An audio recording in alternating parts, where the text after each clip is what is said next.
Welcome to the Nonprofit Digital Success Podcast, brought to you by wowdigital.com, your best place for nonprofit websites and design, now including fractional CMO support. Are you struggling to get your nonprofit noticed online? Daniel Horowitz reveals how AI-driven SEO can help you reach more supporters, build trust, and amplify your impact without a big budget. So stay tuned and let's boost your visibility game.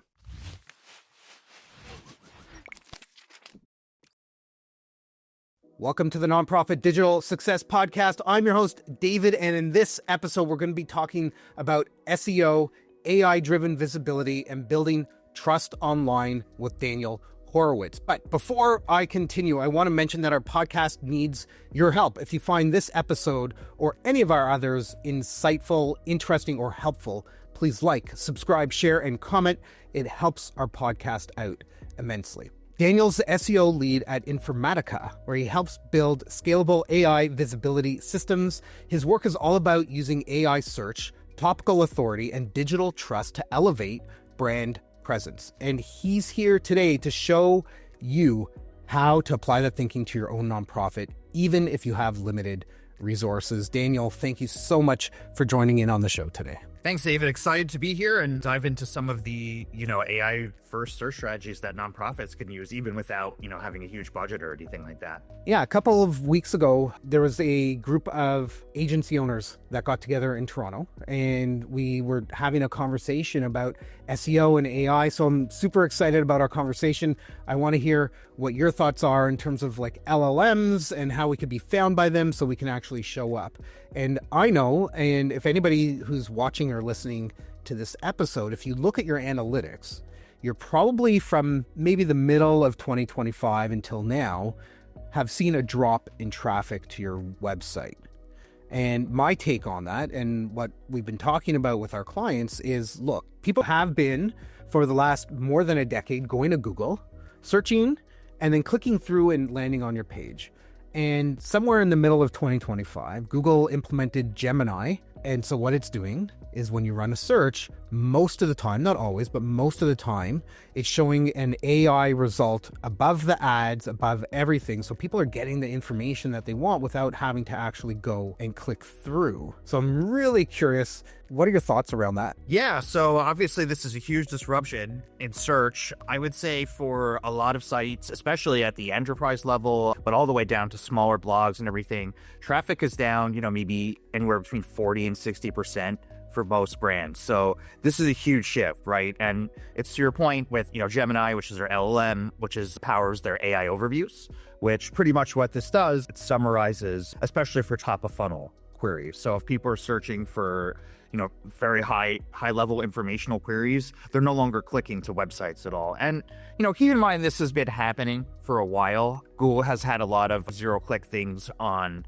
their platforms, say promoting YouTube, which, is owned by Google, or, featured snippets. People also ask boxes. So this direction had been happening for a while, but now it's so dramatic that just having a kind of top-of-funnel SEO strategy is no longer adequate. There's also other platforms. About 2 years ago, somewhere around that, I learned about Perplexity. I'm like, oh my gosh, this thing is totally amazing. It's like ChatGPT and Google had kind of a cyborg baby kind of thing. And I find myself for the last year and a half or so, why am I, and I stopped myself. I'm like, why am I going to Google to search for this? I'm going to go into the AI platform, whether it's ChatGPT, Perplexity, Gemini, whatever your choice is, and doing a search there, because I can get the information without the ads, at least for now. I imagine at some point they're going to try to monetize that for anybody that's on a free plan. But, it's not just Google, it's everything across the board.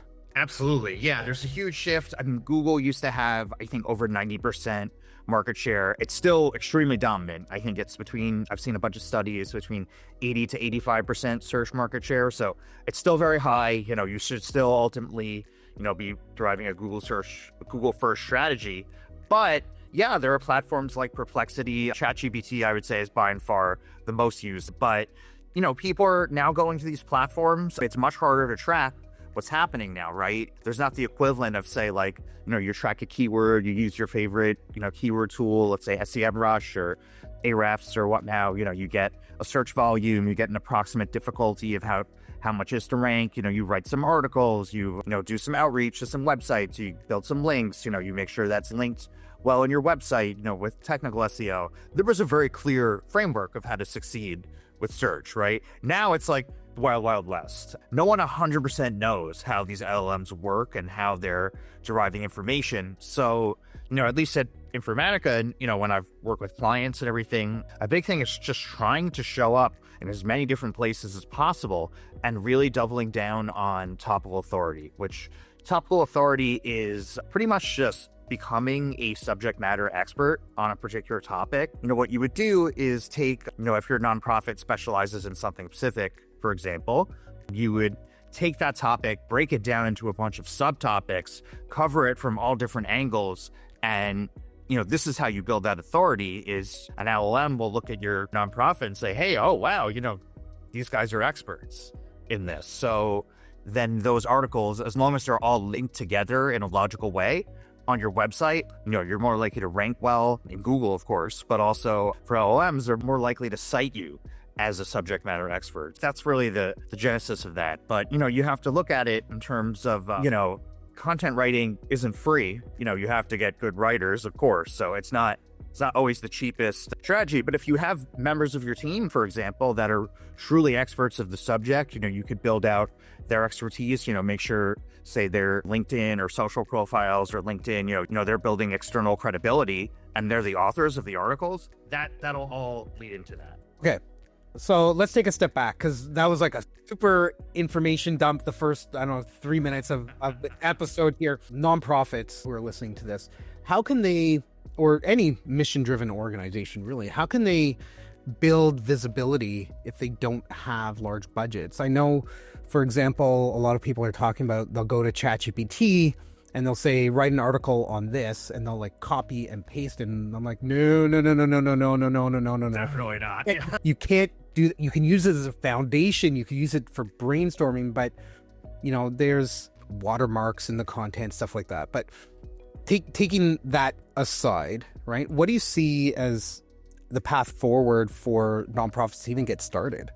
So I think the first step in getting started is actually getting some level of external coverage. It doesn't mean you have to pay, right? So if you work with, let's say there are partners you work with, there are other organizations you work with, let's say, you had someone speak at a conference, for example, getting links back from those external sources, all that requires is an outreach email, right? It doesn't really cost anything. So building that kind of external authority is really the first step. Backlinks are huge. It shows authority. There's something called DA, domain authority, and that's one of the ranking factors that Google and I imagine the LLMs are using as well to help provide context and relevancy in terms of the results. One of the things that we know is part of the factor, at least in Google, is domain authority. And if you can get backlinks coming to you from these other sources, as long as they don't have the no refer tag on it, right? That's going to help build your authority and grow your domain, your DA, to a level that Google goes, oh, this is a trusted resource. Definitely. Yeah. And, like I said, those not necessarily links you have to pay for. Reach out to people you're already working with and get those backlinks. If there's, industry relevant publications, for example, you could pitch a guest post or something like that. And then, for the backlink, I'm sure either you or some member of your staff has the expertise to write something like that. So don't worry about this doesn't necessarily have to cost any money. This is kind of how you build that external credibility so that when you go the topical authority route, you're already starting to be a trusted resource. Exactly. And maybe you're a member of an association. That would be a great place to start if you're already paying membership. Maybe there's a members listing. You can get a backlink. You can produce some kind of content. I know as a business owner, when we go out and we work with nonprofits and charities, right? When we go out and reach out to these places, they're like, oh, thank goodness.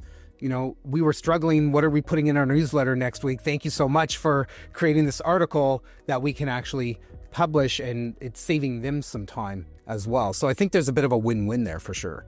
Absolutely. And even better if the content you're providing has original insights in it. That's the big problem with writing with ChatGPT. It only knows what it knows, right?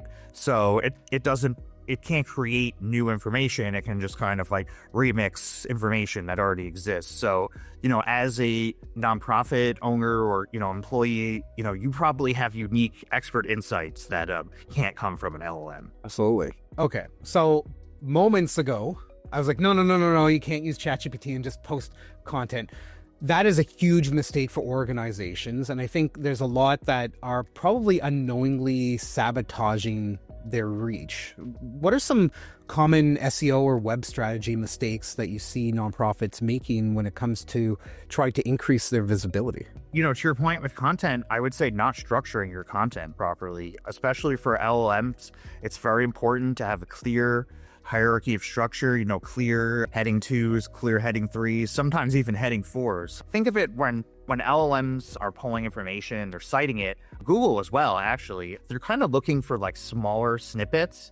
So you need to structure it in a logical hierarchy. So, no one wants to read your huge essay, right? It needs to be structured properly, have proper heading, title tags, etc. So I would say that on-page SEO element is really important. And this is something where, you certainly don't have to pay an SEO consultant or something. You could, easily learn on your own just with maybe like a keyword research tool. And hey, you can ask ChatGPT how to structure your article. That's fine, to use it as a thought partner as long as it's not literally writing it. Exactly. And one of the things that I found myself doing over the last probably 3 or 4 years is going to Google, going to YouTube, going wherever and asking a question like, how do I fix this leaky drain?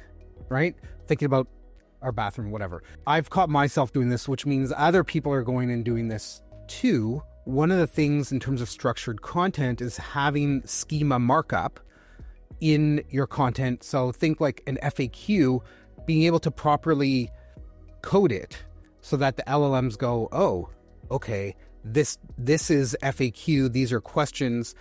Let's load this in and save this in our memory in this place. So when somebody comes and starts asking questions. And the other side to that is if you're looking at your analytics and you know why people are coming to your website, what content is resonating, what's getting the most views, what are the keywords that people are looking for, what are the questions related to those keywords, and start creating content that are those questions, because then you'll be a more exact match to a search and likely come up as more relevance. Yeah, so, David, I really want to touch on both your points there, but the second one especially with using your own first-party data to find what questions. So I would highly recommend that people have Google Search Console and sign up for this. This is a free thing from Google. It does not require any specialized skill or any serious SEO experience to use, but pretty much this connects with your website. It'll tell you, your clicks, of course, but also your impression data. Your impression data is a gold mine for what Google already sees you relevant for. So these are where those questions you were talking about will come up. So let's say, you have a few articles on your website, a few blogs, but they're not ranking well. They're not getting a lot of visibility, but you can see, oh, wow, like this got, even though nobody clicked, this got 300 impressions for a very specific question. Well, great. That should be my next piece of content, right? That's my subtopic. So, that can link into the main topic, created as a new blog or article, and then, you link those together. That's topical authority. So you're using your data that already exists to kind of build on itself. To your other point about the FAQs, this is becoming huge with LLMs. Honestly, I recommend putting them at the end of any blog or article now. Take maybe like 4, maybe even 5 key points from the article and just create highly specific FAQs that you're using your own expertise to answer. And this is one of the things that you can leverage AI to help you with. You can load your article that you've written in and go, what are the 4, 5, 6 main questions out of this? Get the questions, manipulate them a little bit, make them your own, and then fill them out and build out the schema. You can use AI to create the schema markup for you, so you can throw it in. You don't have to spend the time doing that, or you can work with a partner like Daniel or myself to come up with a template for you that you can actually just implement over and over and over and just reuse and repurpose. So I think there's definitely lots of opportunity there at really low cost to help improve how you show up in the technology that people are using. Absolutely. Yeah. I mean, LLMs and especially ChatGPT, if you use that for work, or Claude, these are the best at summarizing information, right? So if you could summarize information, if you could, synthesize information, yeah, loading the article up, asking questions about the article, that's the way to go. You've worked in the enterprise world, right? And usually nonprofits and educational organizations are maybe 8 to 10 years kind of behind what I'm going to say, like the times, right? They don't need to be. So I'm curious, what are some of the lessons or tactics that you've got from enterprise land that could be scaled down to small or mid-sized nonprofits? I think just building a brand, I mean, I know that's like kind of generic advice, but the other way to think about it is that, building a brand is really all about, like we were talking about the backlinks, right? Naturally, what does a brand do? Well, they naturally get mentions on the internet, right? They're naturally cited. And so doing all the work to truly, build a brand, be visible online. Sure, if you're a big company, you have more resources, maybe you have a PR department, maybe you're naturally, our CEO maybe goes on, MSNBC to talk about cloud data management or something like that. As a nonprofit, that's obviously not an option, but, hey, you're working with people, right? You have partnerships, you've probably presented at conferences or things like that. These are all, foundational stuff. So, whether you're Microsoft or, you just started your nonprofit a month ago, you still have people, right? You still have a network. I love that idea of going out, reaching out to your network, working with strategic partners, maybe in the nonprofit space, but also look outside, look for corporate partnerships that you can engage with where maybe you can get in-kind service. They can help you with some content or come and volunteer, make a donation, whatever, that kind of side of stuff. My opinion is strategic planning and strategic organization and doing annual strategic planning. I think a lot of nonprofits do that anyways, but where they fail is a lot of them don't do quarterly strategic planning. What is the focus that we need to work on in the next 90 days for us to get closer to our year goal, to our 5-year goal, our 10-year goal, our mission, etc. And I think that's where a lot of organizations are actually struggling with, because they don't spend the time with that strategy piece because they're just too busy focusing and working towards all the fires that they have to put out and all the emergencies that come up. And if anybody is interested in quarterly strategic planning, little plug here, that is something that we do for our clients. So give us a call, reach out, shoot us an email, whatever. We can work with you on the quarterly strat planning. It's about a 2-hour session once a quarter. So if you can't figure out 2 hours once a quarter to sit down, if you don't want to hire us, I do have also where is it here? I've got it sitting on my desktop, a PDF that I can send to you as a quarterly worksheet to go through. All right, we did talk about AI and how it's changing search super, super fast. I was at a conference about 1.5 years ago in New York, and everybody was talking about AI, and we had a expert in AI come who builds out AI integrated platforms and all kinds of stuff like that. And she was talking about how AI hallucinates. That's the word that she used. So AI, for everybody out there, has been built to be nice to us, to agree with us, to give us information that we want, even if it means that it has to make up a bunch of garbage to help us out, right? So what are your thoughts in terms of how people can navigate around that and ensure whatever they're asking for is actually real? You have to be aware of the fact that it glazes you. I think that's the biggest thing. So, I mean, there was an episode of South Park recently where one of the characters was kind of mocking the other character using ChatGPT, and they were like, create me a business where, we can turn French fries into salad. And, ChatGPT was just like, oh my God, this is a brilliant idea, blah, blah, blah. Clearly it's not, right? So I think you have to kind of check your ego at the door when you're using this and realize that this is happening, it's going to agree with you. So, you can look at the information and say like, wow, this is really bad. I would never do this, as opposed to like, just because it's saying that this is a good idea, if you throw something out there, you have to be aware of that. So like, if you said, oh, I would love to paint my house green, and it's like, oh my God, green is such a great color. And you're like, actually, you know what? I'm thinking blue. And I'm like, actually, you're right. Blue is so much better, blah, blah, blah. So, you just have to know what it's doing, how it's structured. It's a tool. Like, it has good and bad.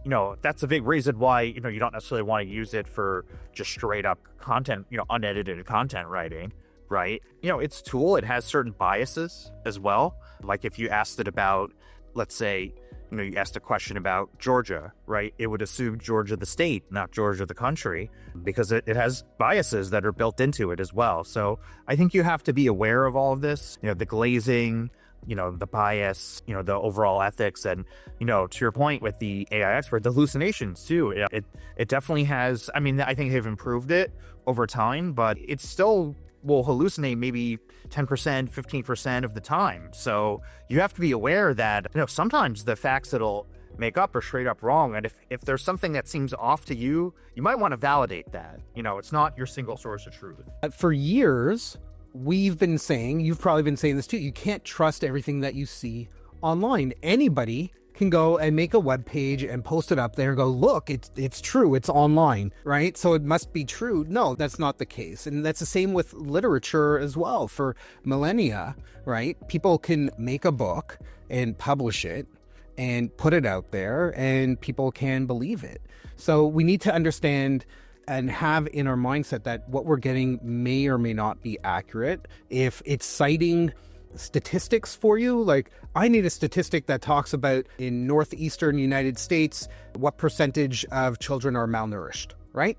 Ask it for the sources and then go and follow through and see if it's legitimate. You can definitely use it as a research tool, but you have to spend your own time also to validate, right? Not everything is 100% truthful when it comes through. And you also want to look at the source that it came from, right? 100%. If it's like a page that I made and I called it like Dr. David, right? And it had some home remedy for something versus a trusted medical journal, I would go with the trusted medical journal over something that I've put up.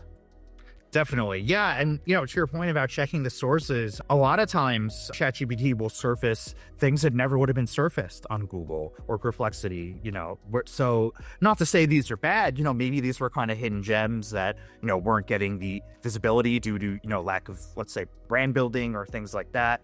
But it doesn't necessarily mean they're right. Yeah, you got to validate it. You got to click through. Actually, they say that's the most common reason that people click through links on ChatGPT is to validate. Okay, so we talked about the importance of brand, the importance of creating really good content.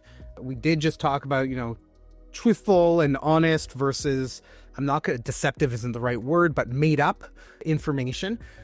What does this mean for organizations? How can they make sure that they're showing up as a trusted resource in these platforms that are basically scraping their content and serving it?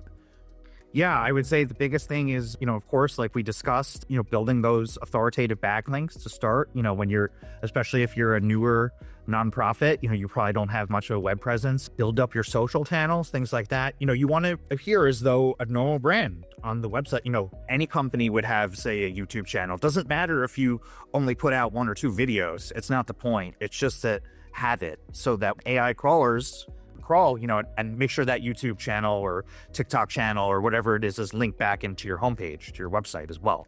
So you want to appear to be or not just appear to be, but you want to be a legitimate brand online. On top of that, have some articles out, have some things that can be cited on your website. Try to ideally throw out some sort of original thought, not just regurgitating other information that's online. And then finally, as we discussed, structuring your content in a way, make sure to have clear headings and hierarchy of information and a strong internal linking strategy. So making sure that your blogs or articles are linked back into other blogs or articles, making sure that any resource pages or call to action pages are linked in properly, etc. I love that idea. Internal linking is important, just as well as those backlinks from external websites.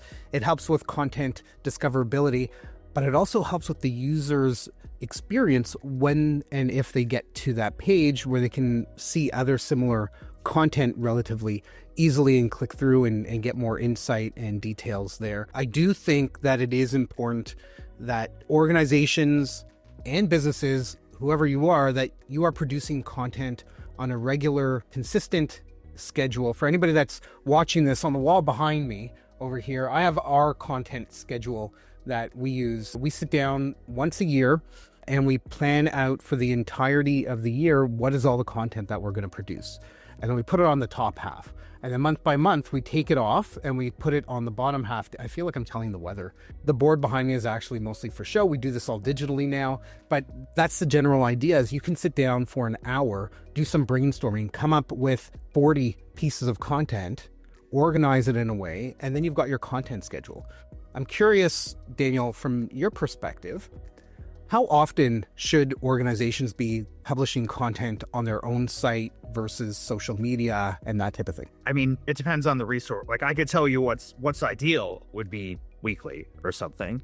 Is that realistic for a small, starting organization? Definitely not. Even at Informatica, sometimes we struggle to do weekly at our big company. So I would say at least once a month if you can. And really just pick like one topic and really drill down on that topic that's highly relevant to, whatever you're specializing in, as opposed to just going broader and creating things like what is content, like, don't regurgitate information, really try to drill down on original information, even if it doesn't get the same level of clicks. Look, you're not a publication, right? You don't thrive on the sheer volume of clicks. That's a vanity metric. You want to make sure those clicks are highly relevant, that visibility is highly relevant. So that would be my advice is, from a content strategy perspective, plan out a year and plan 12, maybe 15 articles that really drill down on a singular topic, and then you'll become an expert. That's that idea. And to take that one step further, you can create what we call pillar content, so really deep content, like what Daniel was talking about. But you can take that and then you can chunk it into smaller pieces, and you can use those chunks for social posts. You can use those in email newsletter. You can use those kind of across multiple different mediums without having to be fresh and new, right? You can take a quote from it and use it here and create like a nice graphic, and there's your social post for the week or the day or however often. Yep, exactly. Think of it as like you're creating an interconnected ecosystem, right? So you can draw things from other things and that it's all connected and related, and that's kind of the whole point of building topical authority, is that you're really an expert in this topic. So the more you're posting about it, the more that you're sharing information about it, the more you're going to be recognized as an expert. Love it. Okay, so everybody that has been listening to this episode, they are creating content. It's original content. It's kind of long form. They've got backlinks coming in. They've got internal links in their own website. They're putting some stuff out on social to try to drive some traffic, awareness, brand awareness, that kind of thing. They're showing up in AI search. You did talk briefly about GSC, Google Search Console. We could talk about Universal Analytics 3 versus Google Analytics 4. If you use UA3, you need to update. As for the last, I think, when was it? June 2024? I think it stopped been a while. Data, right? It's been well over a year and a half, right? How can organizations actually measure success? And you did kind of touch on this a little bit, it's not the number of clicks, but the meaningful clicks, right? Aside from clicks, keyword rankings, how can they measure digital impact that reflects their mission and goals? Yeah, I would say ideally conversions, right? I mean, that's ultimately the point of all this, is to get people to be, contacting you, to, build partnerships, things like that. I mean, that's why build an online presence. You're not, end of the day, you're not a publication, you're not selling ads or affiliate links. The goal is not to just get as many clicks as possible, but it's to, create conversions. So whether that happens, it's harder to track today than ever, right? Often that could happen where someone's doing, say, research in Perplexity or ChatGPT, and, they're using 10 different prompts and they're having a whole conversation, and it's not something you can track. But even, at Informatica, we've noticed our conversion rate from LLMs has grown, I think, 5x in the last year. So it's not a huge percentage of our overall conversion rate, but it's much higher than it was a year ago. I mean, 5 times as higher.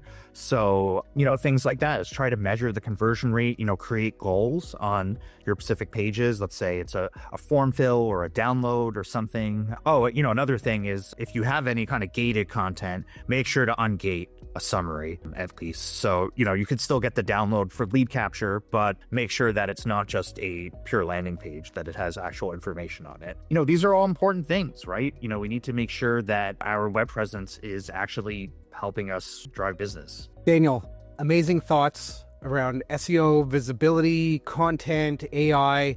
We could probably talk about this ad nauseum. We could probably have an entire podcast daily just going through all of this stuff. So thank you so much. I hope that the folks listening to the show have been able to get some really great advice and some pointers from our conversation. I like to put our guests kind of in the hot seat a little bit right here at the end. So if you were to issue a challenge to anybody listening to this episode, something you want them to do in the next 24 hours after listening, what would that challenge be? Okay, this is going to be a twofold challenge, actually. So I want you to build a pitch list, an outreach list of people, everyone in your network, everyone you're working with, put their emails and their names, put it in a spreadsheet and start outreaching to them for backlinks. And then on the same token, start to create a topical authority strategy, build a topical map, go into your Google Search Console data like we've discussed, find questions that people are actually asking that are relevant to your niche, and, build a topical map based on that. You have the impression data to guide you. Build out, the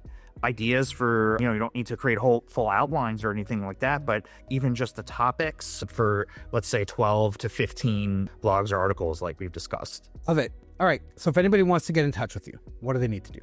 So you could just find me on LinkedIn at linkedin.com/Daniel Horowitz SEO. I shared insights daily about AI search, kind of the direction that everything's going. And yeah, would be really excited to connect with you there. Fantastic. So Daniel, again, thank you so much for joining in on this show. It's been great having you here on the Nonprofit Digital Success Podcast. Everybody listening, if you want any of the information, the resources, the link to Daniel's LinkedIn, just head over to our podcast page at nonprofitdigitalsuccess.com. Click on this episode for all the details. And until next time, keep on being successful.